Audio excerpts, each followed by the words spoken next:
శుభోదయం పిల్లలు, ఎలా ఉన్నారందరూ? బాగున్నారా? ఈరోజు మనం తెలుగు అక్షరమాల గురించి నేర్చుకుందాం, సరేనా? తెలుగు అక్షరమాల అంటే ఏంటిది? అక్షరమాల అంటే ఏంటిది? మనం మన అమ్మ వాళ్ళని ఏమని పిలుస్తాం? అమ్మ.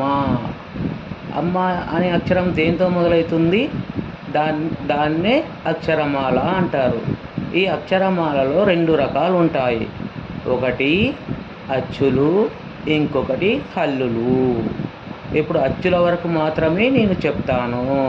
నేనంటే నేను కాదు, గౌరమ్మ ఆర్ట్స్ ఇన్స్టిట్యూషన్ నుంచి చెప్తాను, సరేనా?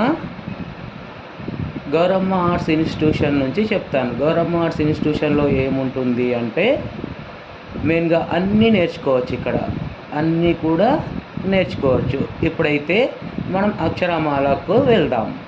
అక్షరమాలలో ఫస్ట్ అచ్చులు, తర్వాత హల్లులు అని చెప్పాను కదా. అచ్చుల్లో ఏమేమి ఉంటాయంటే ఆ, ఆ, ఈ, ఈ, ఉ, ఊ, రు, రు, లు, లు, ఏ, ఐ, తర్వాత మిగతావి మీరు నేర్చుకోవాలి, సరేనా? ఓకేనా పిల్లలు? సరే.